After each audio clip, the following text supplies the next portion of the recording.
बड़ी खबर इस वक्त आ रही है और बड़ी खबर ये आ रही है, अल जवाहिरी की मौत के बाद भारत में भी अलर्ट जारी किया गया है। खुफिया एजेंसियों ने भारत में भी अलर्ट जारी किया है। इस वक्त की बड़ी खबर है ये, जिस तरीके से अल कायदा के चीफ अल जवाहिरी को मार गिराया गया इस ऑपरेशन में, उसके बाद भारत में अलर्ट जारी किया गया है। सूत्र ये जानकारी दे रहे हैं कि अल कायदा के हमले का भारत में खतरा बढ़ गया है, जिसके तहत सुरक्षा एजेंसियों को अलर्ट पर रखा गया है भारत में भी।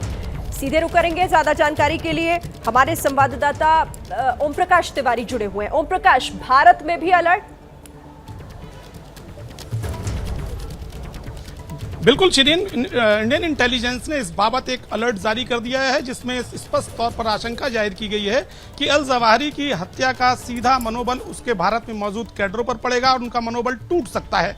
ऐसे में अपनी हताशा को छिपाने के लिए और अफगानिस्तान और पाकिस्तान से आए मैसेजों के आधार पर वे लोग भारत में प्रतिकूल आघात वाले वारदात कर सकते हैं। लिहाजा इंटेलिजेंस एजेंसीज ने सभी खुफिया एजेंसियों ने सभी सुरक्षा बलों को सतर्क किया है कि ऐसी वारदात से निपटने के लिए खुद को पूरी तरह से तैयार रखें। और इसमें एक अहम बात और जानकारी दी गई है कि सैफ अल अदल लाइकली टू बी वो नया अल कायदा का प्रमुख हो सकता है, जो भारत के बेहद खिलाफ रहा है। भारत में जो आइडियोलॉजी है आतंकवाद की, उसको लगातार वो बढ़ाता रहा है। यही कारण है कि खुफिया एजेंसियों ने इस बारे में अलर्ट जारी कर दिया है कि भारत में आतंकवादी घटनाओं का सिलसिला शुरू हो सकता है। श्रीन, ठीक है।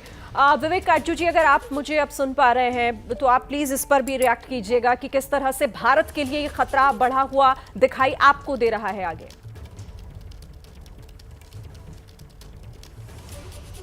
नहीं, भारत की खुफिया एजेंसियों को इस वक्त बहुत ही सतर्क रहना पड़ेगा, क्योंकि जब इस तरह का एक टेररिस्ट ग्रुप का नेता जाता है और इस तरह उसकी हत्या होती है, तो फिर जो कार्डर्स होते हैं उस आतंकवादी संगठन के, उनका क्या रिएक्शन होता है, इसको प्रिडिक्ट करना बहुत ही मुश्किल होता है। इसलिए सतर्क होना जरूरी है। लेकिन जो सबसे बड़ा प्रश्न मेरे मन में है वो ये है कि तालिबान ने आखिर इस जवाहिरी को काबुल के बीचों बीच क्यों रखा। मैं काबुल में, आप जैसे जानती हूं, भारत का अफगानिस्तान में राजदूत रह चुका हूं, और शिरपुर का इलाका जहां पर ये रह रहा था एक बड़े मकान में, वो तो काबुल के बीचों बीच है।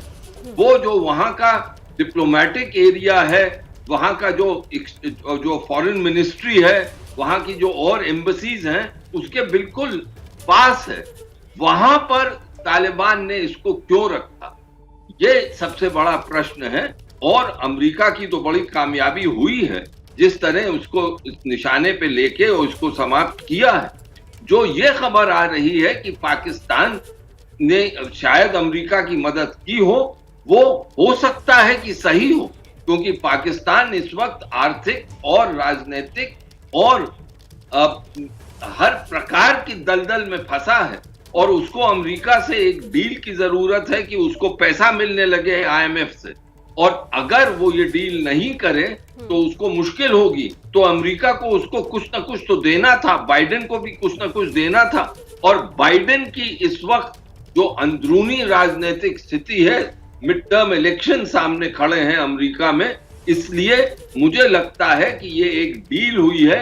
और इस डील में अब आगे देखना होगा, जब खुलासा होगा कि डील के और क्या अंग हैं। जैसे ही घड़ी का काटा दोपहर 2:30 पे आए, बबीता जी का दिल सास बहू साजिश के लिए मचल जाए। और ये है इनकी बहू, पूरे दिन ऑफिस की टेंशन हो जाए गॉन जब ये करें अपना फेवरेट शो फ्री टाइम पे ऑन। इनकी तरह आप भी देखिए अपना फेवरेट शो अपने टाइम पर और डाउनलोड कीजिए एबीपी लाइव ऐप अपने स्मार्ट टीवी पर।